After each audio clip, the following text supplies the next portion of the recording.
Hello, our friends, Evolutionary Energy Arts family. Hello there, welcome back.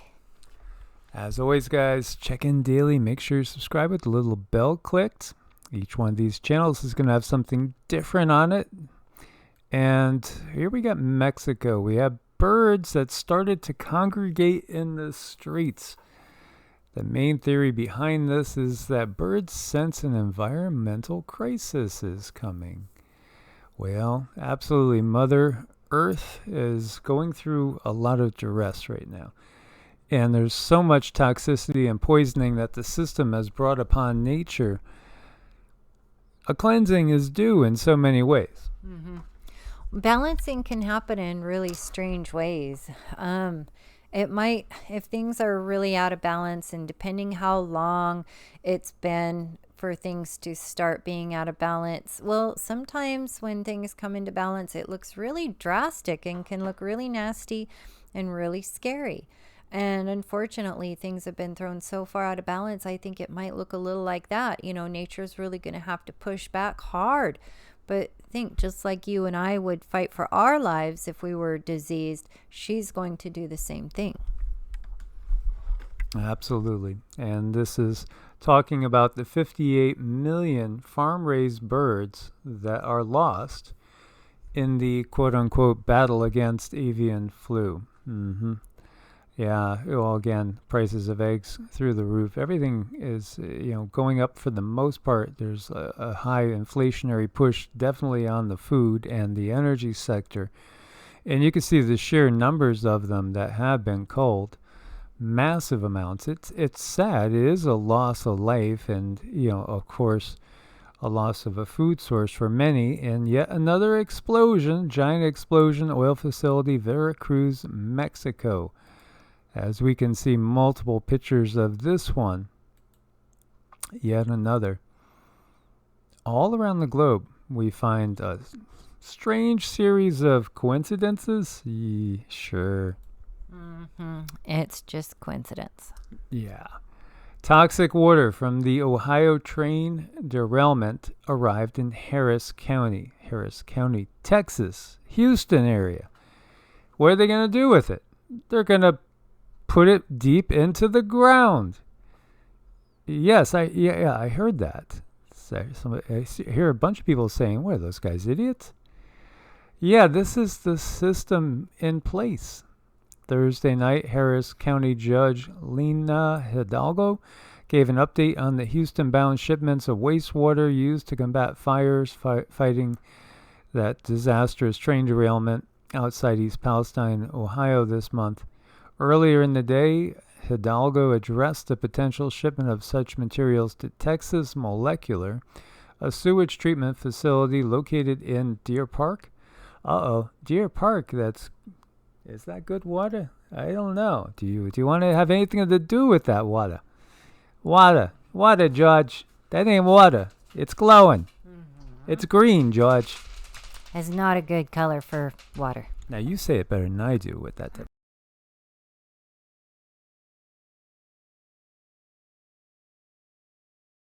She's so cute.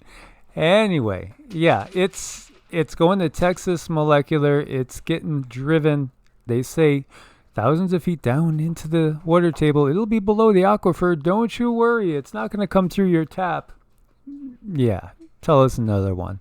Your nose is growing again. And also Michigan. Now, Michigan's getting most of the actual soil to dispose of. So they're spreading the wealth, guys. They're spreading the wealth. Researchers release alarming finding about the lasting health effects for East Palestine residents after the hazardous chemicals have been spilled. And again, highly toxic, multiple compounds out there, multiple substances, including acrolein, which is highly toxic via all routes, severely irritating to the eyes, mucous membranes, respiratory tract, and skin. Highly flammable, can form explosive mixtures with the air, burns to produce irritating, corrosive, and or toxic gases. Other chemicals at higher rates than normal include these following ones, including that vinyl chloride everybody's going to be, or everybody has been talking about. Again, this is just a huge disaster. When I was reading about acrolein, and I was reading some things in there that's just perplexing. They use it in some livestock feed. It is itself a pesticide.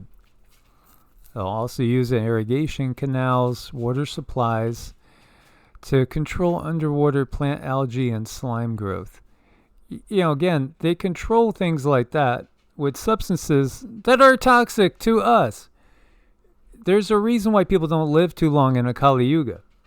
There's a reason why people don't live too long in these times. It's the system itself. Oh my God. It's just, and also what's fascinating too is it has a sweet smell to it, which got me thinking about this. We were just reading this yesterday. For about 3 months, schoolgirls in different cities of Iran, especially in the city of Qom, have been facing symptoms of poisoning after inhaling something that smells similar to a fruit. A sweet smell. See, what we were getting at with the video that we put up over here, are we being sprayed like insects? The chemical spray and smell in the air. Yeah, I've realized that since about 88. And, I've looked into it since about that point in time. And done a lot of research into the geoengineering and, the trailing of certain CHEMs. Absolutely, as somebody that's gone through limes and studied morgullons as well, very, very well aware of what's been put in the air. The point, though, what I was trying to make is that there could be all new substances going up there. And say, forever they've put aluminum and barium up in the air. And they could be telling the pilots what you're doing is you are basically helping to combat global warming. And the pilots are like, oh, okay, and that's all they need to know. Not that they're on a need-to-know basis anyway. But there's been other things found in those, including blood and viruses and bacteria and pathogens. And now, I'm just wondering, is there acrolein up there? Is there vinyl chloride up there? To put it just bluntly for those that it'll go right over their head, what we see in one area of the country can be put over our heads, and you're never going to be on that need-to-know basis. That's the bottom line. And talking about spreading the wealth, on a hot day, it's horrific. Alabama kicks up a stink over shipments of New York poop. Yeah, New York sends its poop to other states to avoid dumping it in the sea. Alabama's one of them. That gets me thinking about spreading the wealth. Yeah, spreading a lot of things. Removing drugs from wastewater. Have you ever looked into this? I have, obviously. When people are done with a prescription and they either just throw it and it goes into a landfill, or they might flush it down the toilet. They might dump it in the sink. Or whatever, even what's left in their system that comes out in their urine and their feces, it ends up everywhere in everybody. That's a big problem here. That's a big problem. Prescription meds get trapped in disturbing pee to food to pee loop. Pee, poop, food. Yeah, it makes its way in a loop. You might have decided to not do a certain thing. I don't want the ouchie. I don't want that ouchie. But are you getting the ouchie? And certain states have a very high percentage of people that have been ouched. 85, 90%. New York's way up there. Alabama's not. So is Alabama getting ouched? You got to wonder, with all of this stuff being transferred here, being transferred there, what exactly are they trying to balance out? What exactly are they trying to do? Because nothing is ever as it seems at face value with these beings. Nothing. There's always more layers to do, or that they have plans for. So I think that in and of itself is like almost a traumatic way, or a traumatic bit of an existence. But if you don't know about it, how do you know to take care of your body? How do you even know to cleanse yourself? So sometimes what you don't know does hurt you. So sometimes we have to dig a little. And, someone brought up a really good question about these 15-minute cities that might be coming up, or that are coming up. And how are they going to get people to go along with it? And unfortunately, so many people are tied into the medical system in ways that they can't just step out of. And it's really not fair, because there's so many good people out there that want to do good, that are going to end up kind of in this mess. And it's really a very unfair situation. I think we need to just keep pumping out the good vibes, pumping out the light to everyone. Human nature is as such. We want to help each other. That's our basic instinct, is we really want to help each other. That's who we are as a human race. We can never forget, it's not a human race that's up at the top governing all of this. And I know for some that's something that they just are going to have a hard time accepting. So, the other thing too is you have to realize that they have aerosol versions of the ouch that are available in China. Yeah. So again, when you look to those clouds, I keep thinking of that, who was that? Wasn't Leonard Skinner.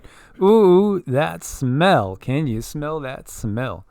So we got snow falling across California in droves, actually setting records, and it's pretty wild. We have Portland's snowiest day since 1943, an Arctic outbreak looming for Europe as well. And we did have quite a few power outages. Most of them were actually in Michigan, almost 1 million in Michigan. Quite a few power outages over in California as well. And at one point in time, about 2 million people were without power. It's kind of wild to see the weather, because, shoot, we were hitting 80 again after, it's been up and down. It's just been up and down. Now it's about 56, I want to say. So it just changed like the blink of an eye again. But hey, when you have all these other technologies in play as well, you could have that. And we do understand, of course, for those that might be tuning in for the first time, second time, that, there is a magnetic pole reversal underway. And sure, there's been a grand solar minimum we're going through. But the part that I think a lot of people don't realize is really the technology that is out there. It's massive. The technology that we're going to be exposed to is going to be just nothing other than mind-blowing in the years coming up. Southern California blizzard? What? Southern California blizzard? Yeah, look at this. Look at this. Wow. So elevation of blizzard conditions is like 7,300 feet and higher, but you got snow at lower than that. And I just got to say, California, in this area, what I remember, anytime there was even a rainstorm, people they cannot drive. They're not good drivers when it comes to rain. I mean, if you put them in heavy traffic and a lot of stress, they zip around that, no problem. Add some rain or snow, and that's just because they're not used to it. They just don't know how to drive in it. So that's just pure messy. And this is the snow-covered peaks of Big Sur. Beautiful, isn't it? Look at this. Snow on the coast, 260-foot elevation. This is wild. Humboldt County. It's a beautiful sight. I mean, you got to admit, there is something so clean feeling about the snow coming down. So, take advantage of it, kids, and even the big kids out there. You might as well go out in the backyard, give it a go, have a little fun. This is not something that happens every day in Southern California. Mm-mm. Absolutely. And we have a 6.3 quake that hit Indonesia. This one was at a depth of about 60 miles, 97.1 kilometers. So 2,000 people are estimated to feel moderate shaking, 598,000 light, low chance of casualties, thankfully. But we do have a lot of volcanoes that seem to be waking up more and more. This is Trident Volcano up in Alaska, increased seismic activity over there. Aniakchak Volcano up in Alaska as well. And then over in Ecuador, we have some fatal flooding and massive landslides going on. We've seen that before. We were watching, what's his name? World According to Briggs. If you guys don't know that channel, World According to Briggs, while we don't agree with him a lot, we honestly don't. He does do top 10, top 20 lists, best places, worst places type stuff. And he's just fun. He is fun. He's got, one of those fun personalities. But he was talking about where are the expats going in the U.S. this year. And so Ecuador was on the list. Ecuador was on the list. Peru was on the list. Portugal was on the list. Spain was on the list. France was on the list. Those were curious. And we're talking about top 10. Number 2, I think, was Panama. Number 1 was Costa Rica. And again, just saying how in Costa Rica, it's theoretical that you could live on less than $1,000 a month of income fairly well. And so just for you guys that might be interested, check out The World According to Briggs. He's got probably 1 million subscribers or more. But yeah, Ecuador, it's a wonderful place. You could grow year round there. But anytime you have those steep mountains and you have a ton of rain, oh boy, it can be scary, in the Appalachians. Even I remember having coffee one morning after a ton of rain, and you will get some seismic activity in the Appalachians as well, and heard a landslide on the other side of the mountain that wasn't, there was nobody living on that side, but it was just kind of freaky to actually hear it. Okay, so there's an eclipse coming. This is going to be on October 14th, 2023, an annular solar eclipse that will cross North, Central, and South America, visible in parts of the U.S., Mexico, and many other countries in South and Central America. In the U.S., the annular solar eclipse begins in Oregon, 9:13 a.m., ends in Texas, 12:03 p.m., as you can see the path. So, we always look at eclipses as being signs. It's a sign of sorts. And you could see this is one, that's going to be one that we'll be watching. We'll be noticing, absolutely. Again, you see it going through Central America, and does go through Costa Rica and Panama, and over here through Colombia, and then over through Brazil, as you see Ecuador and Peru. So, what's this a harbinger of? Well, there's so many signs. As we said before, when we talk about the Pluto return of the Earth in March, again, we have it going into Aquarius. We have Pluto going into Aquarius, so there might be a change in energies there for a while, but then it goes back out of Aquarius, I believe, in June, and then it goes back permanently into Aquarius in... No, in 2024, in November, I think it's November 2024, it goes permanently for next couple decades, back into Aquarius. So, there's going to be like this massive transitioning that's happening. We could see it. It's going on before our very, very eyes. And, Cindy was getting a lot of people pointing out and texting her and sending her messages about this. This is the X marks the spot. We've talked about this at least 24 times. And the 2 eclipses, August 21st, 2017, I was down here. I was in Sarasota at that time. And yeah, it felt energetically super, super powerful. Now, April 8th, 2024 is the next one. That's not too far off. I mean, guys, time is flying. Many people have even looked at this as being, this is the tribulation period. Maybe it is for the U.S. I would say that feels right. It does feel like the tribulation for the U.S. and maybe also for just NATO countries in general. The path of this second one is the interesting part that people are bringing up. Some were equating this, because of this up here, as being some of the areas that seem to have gotten most of the toxicity from the East Palestine train derailment, because the edge right here of the yellow is pretty darn close to where East Palestine is, right? And so, wondering does this have anything to do? Is it some sort of harbinger? Does this mean that we should look for more things happening along this line, perhaps, of the same sort of, same sort of thing. And interesting that it crosses right at the New Madrid. As we've said many times, you have Cascadia up over here, right? Down here in Mexico, you get some pretty big quakes that happen along the coast over in this area. And then over here, you have South Carolina. Charleston's a seismic zone where you'll get 7.0s. The New Madrid, that's those are historical quakes that happened, a long time ago. So, and then we will see activity up in the St. Lawrence and all. Casey talked about the St. Lawrence opening up and getting bigger, having more volume. He also spoke of, the Great Lakes emptying into the Gulf of Mexico. Then, of course, we have also the Ohio River, which flows as the boundary line, coming down to the mighty Mississippi. And it's carrying all sorts of toxins with it that are going to go down in here. Do you know what happens over here in Arkansas? This is 50% of our rice production in the country. Arkansas and then down here into Louisiana and on the Mississippi side, massive rice producing area. Well, it's going to have all sorts of toxins going into that rice, as well as the water and the fish.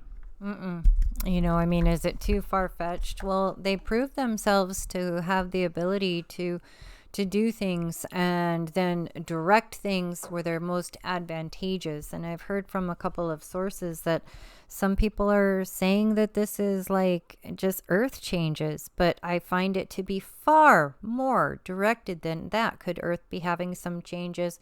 Certainly she could, but I feel that this energy is almost a parasitic piggybacking on any earth changes to bring a form of control and corruption to otherwise race of beings that would be extremely happy to just simply be free and live off of nature and give back to nature in a very humble, symbiotic manner. But again, when you're in a dark Kali Yuga, it's just not fun. It's a challenge. It is a challenge. So, again, we look at this and wonder, X marks the spot. What's going to happen in, say, the next year and a half? Oh, I think a lot. And we have long-lasting daylight fireball over Southern California. Absolutely. That happened on the 22nd. They had 27 reports from California, Arizona, and Nevada. And then we also have over here fireball south of Pittsburgh. And this one, the event lasted between 3 and 7 seconds before the object disintegrated. Also 59 reports from Maryland, North Carolina, Pennsylvania, Virginia, and West Virginia. And over here, another one over Michigan and the surrounding states. Lots and lots of signs everywhere. Do dogs really descend from wolves? The answer is yes. Well, yeah, actually, again, you go back farther and you find that there's this ancestral heritage, and absolutely, there's just such a symbiotic relationship between us and dogs, is there not? I mean, they're family. They're family. To so many people, they are their kids. Like, they are our kids. Sassy, who runs the roost, believe me, she really does. It's hilarious. She gets up on two hind legs to jump up to nip at Rama's face, because she has to jump to reach his face, and he just takes it. He just is like, yes, mama, because he views her as either Auntie Sass or mama, so to speak. But yeah, the other thing about dogs that's fascinating is that there's so many different varieties, because humans have bred them to be big, to be small, to be able to go down holes, to go get gophers and groundhogs and things.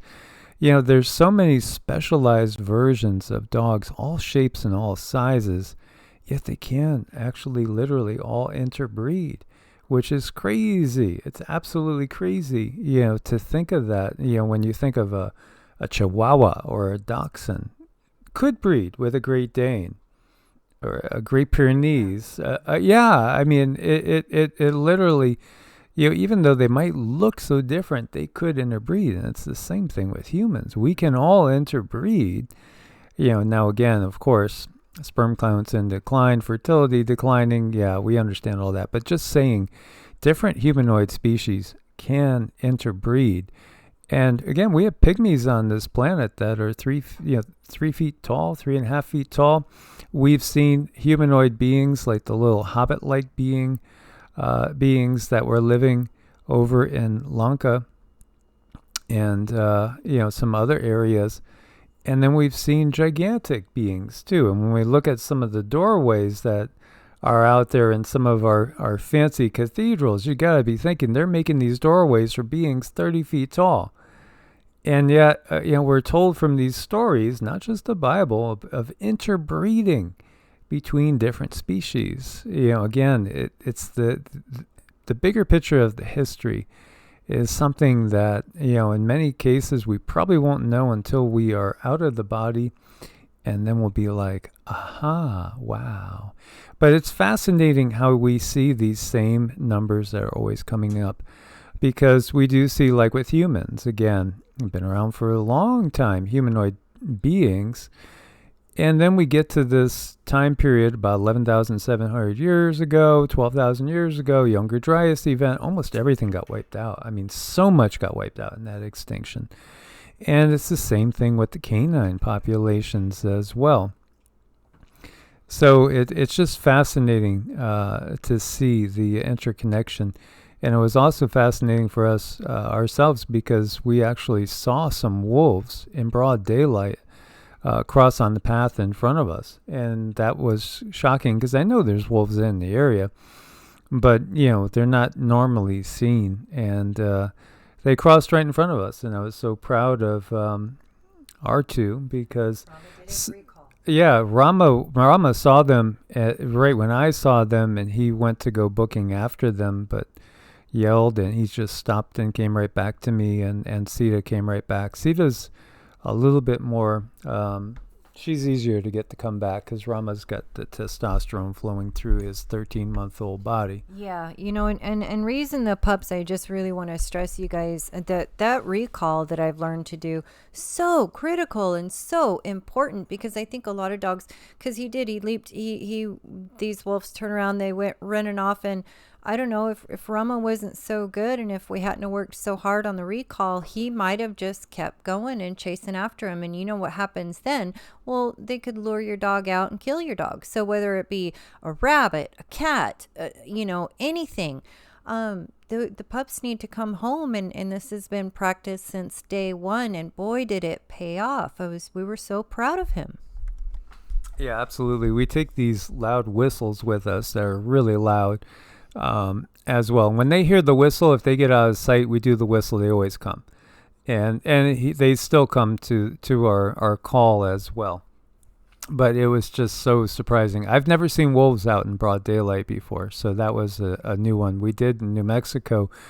I did see a really large mountain lion that didn't know that I saw it, but I saw it, and that was when we had Zeke, and I know Zeke was sensing it, because he was right by my side. And that cat looked like it was 7 feet long with the tail. It was long, and it was backing around to come behind us. So we used to see tracks galore over in New Mexico when we would go hiking. Of course, would never go hiking without any sort of protection out in that type of event. Can reindeers fly? Absolutely. It looks like it, doesn't it? Oh, well, that's why. Well, it depends, I guess. Yeah, absolutely. I mean, look at these guys. I mean, this is pretty wild. Look at them go. Oh, my gosh. Now I can really understand where the stories come from about reindeers flying, right? On, Dancer! On, Prancer! Let's get the bleep out of here! Wow. And then you got this cutie. This is a sloth that was trying to cross the road at a much slower rate of speed. This nice man takes him, brings him over to a tree, places him on the tree, And what does the sloth do? The sloth says, hey, thank you very much. And, that just goes to show that's in our nature to want to help, and other beings want to help other beings. It's like there's this warmness in our heart as humans. We want to help. And if we were all using that heart chakra and coming together and helping one another up, I think we're going to be just fine. We just got to keep working on it. It's not over. We still have time. Absolutely. So that was a beautiful thing. As always, guys, thanks for your support on Ko-Fi and Patreon. Much love. God bless and namaste. Namaste.